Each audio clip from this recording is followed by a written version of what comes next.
Bonjour tout le monde, bienvenue dans cette vidéo d'aujourd'hui. Nous allons parler de l'outil ChatGPT ou encore ce qu'on appelle les outils d'intelligence artificielle générative.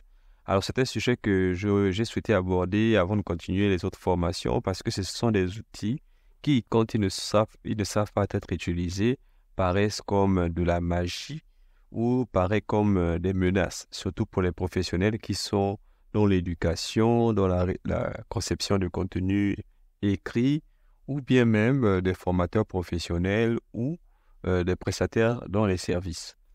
ChatGPT est un formidable outil qui permet de faire des recherches accurées, c'est-à-dire des recherches qui ne nécessitent pas d'aller sur plusieurs sites. C'est que ChatGPT nous rassemble toute la recherche sur un site direct. Alors, comment on fait pour aller sur ChatGPT?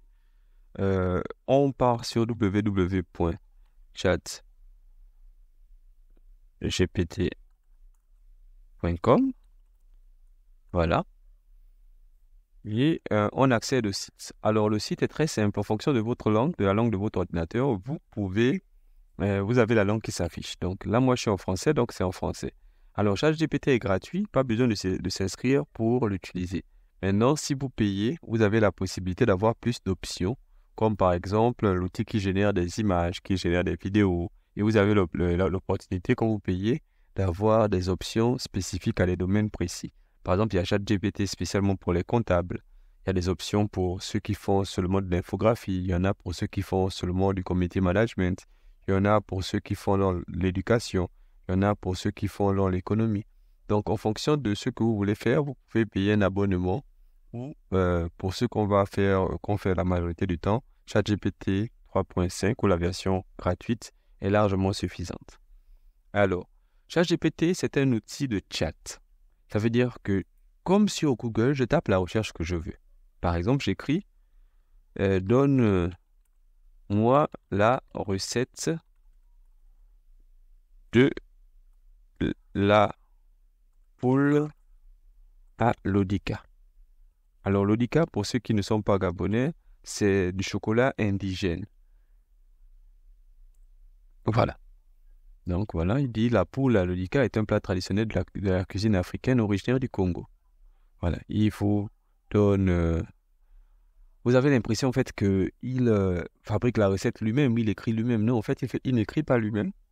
Comme j'expliquais aux autres hier, ce qu'il fait, c'est qu'il va sur Internet et il cherche le résultat des recherches qui se rapproche le plus de la phrase que vous avez tapée. Donc, j'ai écrit recettes. Donc, il est allé sur les sites de recherche. J'ai tapé poule à l'Odica. Il a cherché tous les sites de recettes qui traitaient de la poule à l'Odica. Donc, il m'a fait une petite phrase pour résumer la recherche que je voulais. Et il me dit, voici la recette de base. Donc, il me donne les ingrédients, tous les ingrédients. Il me donne les instructions. Donc, 1, faites ceci, 2, faites cela, etc. Je peux par exemple lui dire, comment fait-on pour apprendre l'anglais? Voilà. Donc, qu'est-ce qu'il fait? Il part sur Internet et il va rechercher sur tous les sites les termes que j'ai mis sur ma recherche. Donc, je lui ai dit comment faire pour apprendre l'anglais.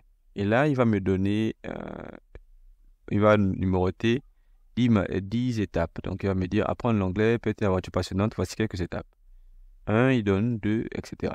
La particularité de ChatGPT, c'est que lui, il fait les recherches, il est parti dans plusieurs sites différents, il a pris tout ce qui se ressemblait pour écrire du texte. Donc, on a l'impression, en fait, qu'il a réfléchi, son intelligence a réfléchi. Non, en fait, il est allé chercher sur différentes plateformes, sur différents sites, les sujets qui sont en rapport avec ce que j'ai écrit. Comment apprendre anglais? C'est ce qu'il allait chercher. Donc, si moi, je devais faire un résumé comme ça de mes recherches, je devais aller au moins sur 5, 6 ou 7 sites, copier-coller, etc. et puis faire ce résumé-là. Mais lui, il fait le résumé pour moi. Je peux par exemple lui demander quel est le pays le plus riche d'Afrique centrale. Précise et source. Voilà. Donc, je lui pose la question. Donc, le Gabon, et généralement, voilà, ici, toutes les sources. Donc, il me dit c'est le Gabon qui est généralement considéré comme le pays le plus riche d'Afrique centrale en termes de PIB par habitant, etc., etc. Et il donne les sources qui lui permettent d'appliquer ça. Maintenant, je vais prendre des cas un peu plus concrets pour les parents ou les enseignants qui ont peur que les élèves utilisent ou les enfants utilisent ChatGPT pour ne plus réfléchir. Non, c'est une erreur que l'on fait souvent en se disant que ChatGPT remplace l'intelligence ou bien ChatGPT est un outil de tricherie. Non, c'est un outil qui permet de résumer des notions qu'on ne comprend pas. Par exemple, je vais dire, explique-moi la photosynthèse dans le programme de troisième au collège. Voilà. Donc, je précise, explique-moi la photosynthèse. Alors, il explique, il dit que dans le programme de troisième au collège, il explique. Voilà. Donc là, qu'est-ce qu'il a fait? Les termes que j'ai tapés, il est allé sur Internet, il a cherché dans la base de données qu'il a toutes les données qui répondent à la question que j'ai posée. Donc lui, je lui ai demandé le programme de troisième au collège. Donc il est allé chercher sur Internet la photosynthèse, il a cherché les mots-clés programme de troisième au collège, etc. Je ne veux pas plus dire, peux-tu m'expliquer comment faire une introduction pour une dissertation en français pour le bac. Voilà, donc je lui explique. Je lui pose la question et voilà, il me dit bien sûr. Alors il explique. Donc il explique comment on peut faire une dissertation concernant le bac. Donc en fait, c'est un outil qui permet à l'enfant de poser des questions à une sorte d'animateur ou d'enseignant qui n'est pas avec lui sur place, mais qui peut l'aider à comprendre les thématiques. Et comme ça, l'enfant peut poser des questions à ChatGPT. Il ne comprend pas, il va pas me dire, explique mieux, détaille le point 2 par exemple, sur la présentation du sujet. Et qu'est-ce qu'il va faire? Il va dire, OK, il va apprendre juste au point 2 et il va détailler.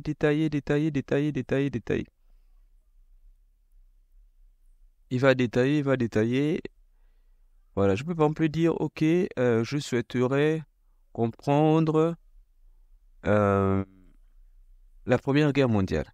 Peux-tu me résumer la Seconde Guerre mondiale pour faire une fiche pour réviser le bac? Voilà. J'envoie. Et qu'est-ce qu'il fait? Il a dit OK. Il va aller chercher tout ce qui est en rapport avec la Seconde Guerre mondiale et les fiches et le bac. Et il va me faire, voilà. Il va me faire tout ce qu'il faut. Il va me donner les détails, etc. Les conséquences. Voilà, vous voyez. Qu'est-ce qu'il fait? Il part juste chercher. Maintenant, si je dis par exemple que OK, est-ce que tu peux me parler de ce point donc? Est-ce que tu peux expliquer ceci? Je mets 2 points et je mets ça. Voilà. Et il va expliquer. Voilà, il va dire la décolonisation, etc. Il va expliquer. Il explique. Ça veut dire que l'élève qui n'a pas pu poser les questions en classe ou qui n'a pas bien compris les explications faites en classe peut discuter avec ChatGPT pour pouvoir mieux comprendre les concepts. Maintenant, si il ne comprend pas ça, il peut dire peux-tu étayer sur le cas de l'Afrique? Voilà. Donc, je lui demande, hein. Ah, oups. Peux-tu... Oh, attention. Voilà. Excusez-moi. Peux-tu étayer? Oh, comment on écrit étayer là? Ok. Peux-tu étayer sur le cas de l'Afrique? Voilà. Et là, il dit OK. Alors, écoute, il va aller chercher. Voilà pour l'Afrique, voici. Il explique, il explique, il explique, il explique. Il explique, il explique, il explique, il explique. Et là, par exemple, il y a un sujet que j'ai vu qui m'intéresse. Je peux dire, as-tu une biographie de Nelson Mandela? Voilà. Il va aller chercher. Il va chercher toute la biographie de Nelson Mandela. Voilà. Et puis, je vais lui poser une autre question à la fin.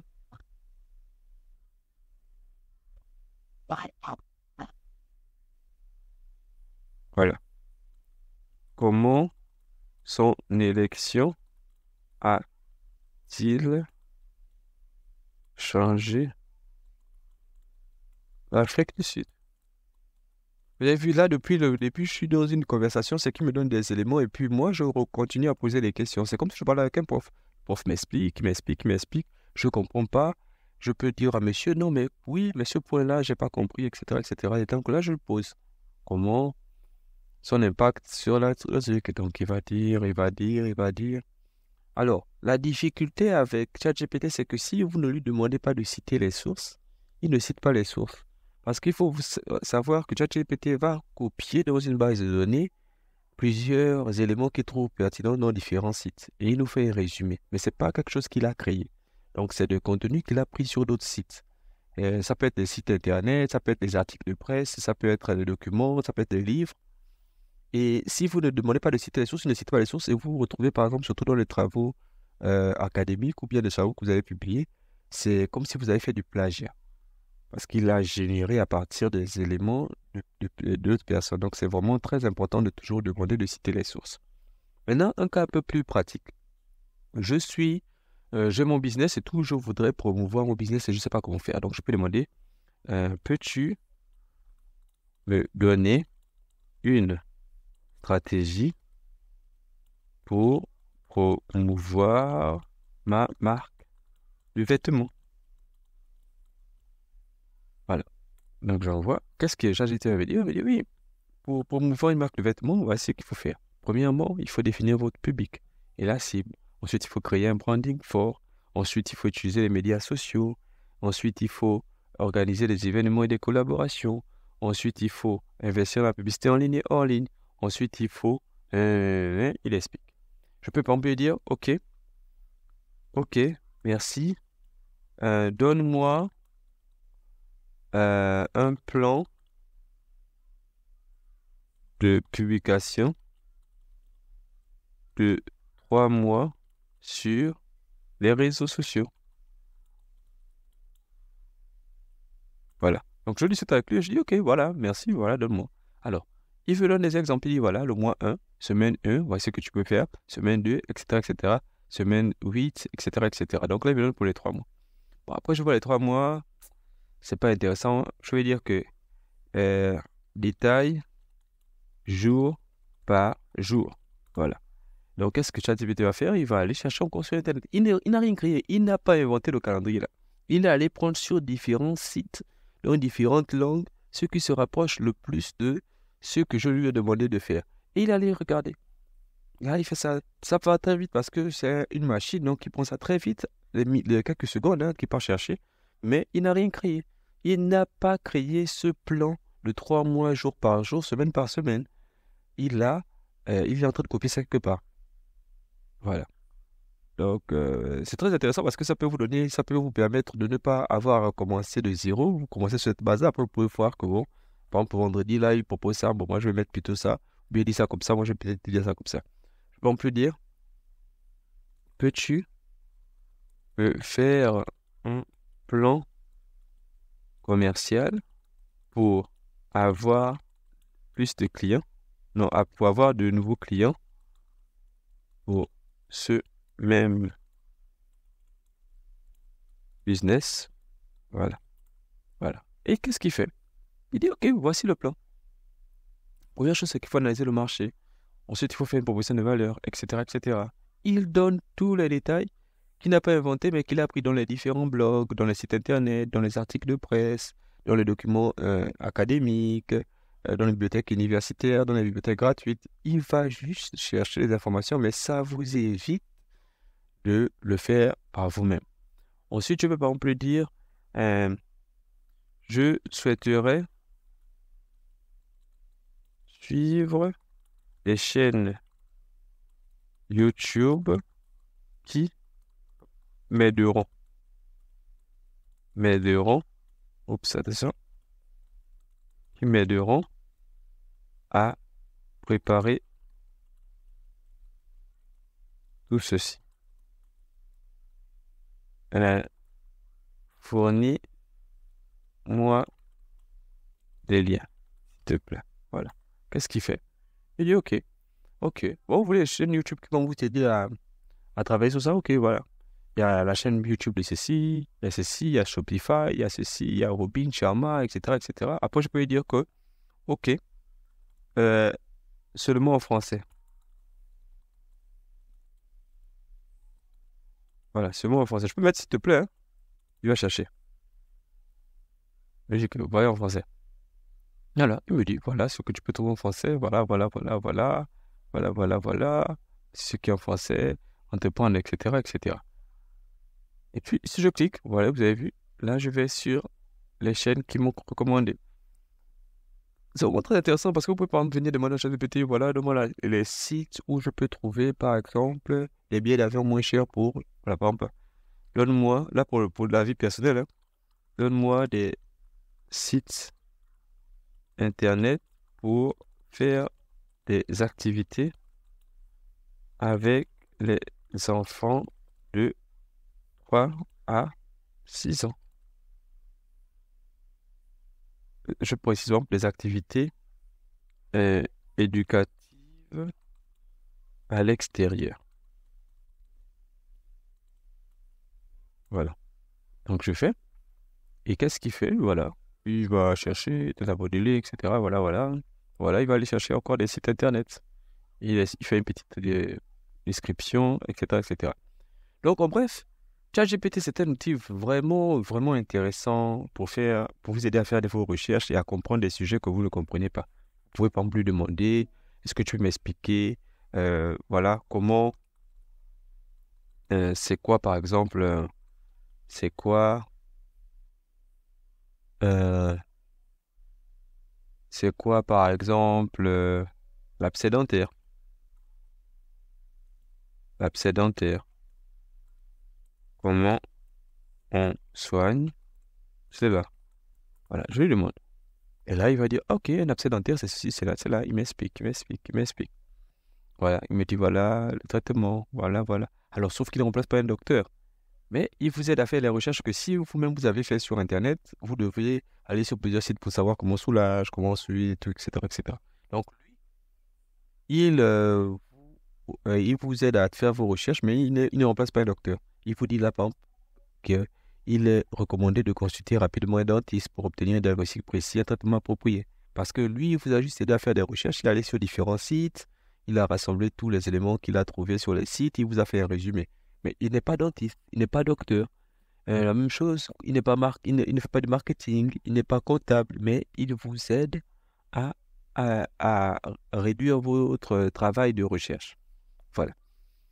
De la même manière, les élèves qui sont un peu paresseux, les étudiants qui sont un peu paresseux vont demander à ChatGPT, rédige une dissertation sur ceci, résout le devoir ceci, etc. Et de la même manière, les enseignants aussi qui sont un peu paresseux ou les formateurs paresseux vont dire, voilà, rédige du contenu pour une formation de ceci, ou bien pour le cours de ceci. Non, c'est un outil qui vous aide à améliorer vos recherches et qui vous aide à gagner du temps sur certaines tâches. Comme par exemple, vous avez vu, vous voulez faire un planning marketing, mais vous n'êtes pas marketeur, ou bien ça ne vous intéresse pas trop, vous pouvez faire ça pour que vous vous concentrez sur la création, par exemple, du contenu. Par exemple, je peux lui dire, écris une lettre de demande de crédit à ma banque en précisant que j'ai un CDI. Voilà. Donc, qu'est-ce qu'il va faire? Il va me faire un exemple de lettre. Voilà, il me donne tout ce qu'il faut. Voilà, c'est ce que je dois écrire. Voilà, il faut remplacer votre nom, il faut remplacer ceci. Il vous donne une lettre.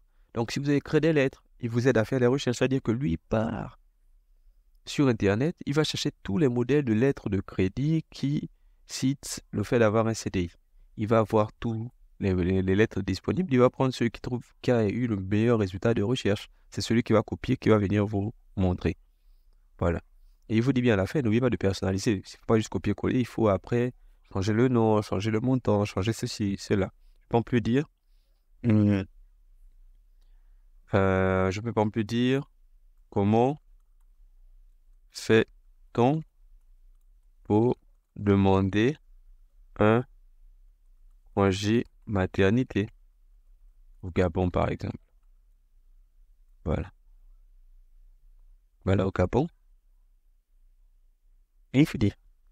Ça veut dire que si vous avez une question que vous voulez poser, que vous avez l'habitude de faire sur Google, vous pouvez lui demander et lui va faire les recherches. Sauf que lui, contrairement à Google, il ne vous présente pas les images, il ne vous présente pas beaucoup de sites. Lui, il résume pour vous et vous n'avez plus qu'à lire et puis apprendre ce qui est bon, ce qui n'est pas bon. Voilà. À la fin, il précise toujours, il est également recommandé de consulter les ressources officielles du gouvernement gabonais parce que il sait que lui, il a fait la recherche. Après, je viens. As-tu des sites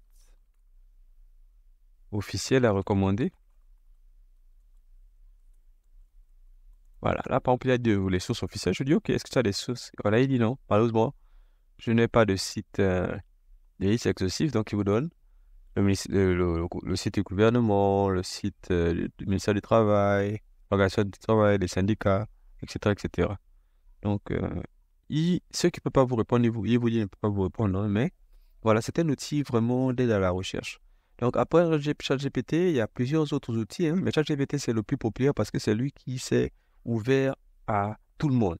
Quand vous vous inscrivez, l'avantage, c'est que quand vous vous inscrivez, vous pouvez retrouver l'historique de toutes vos recherches. C'est-à-dire que si vous voulez consulter plus tard pour voir ce que ça vous a donné la dernière fois, vous pouvez consulter. C'est vraiment ce qui est intéressant avec la version quand vous inscrivez.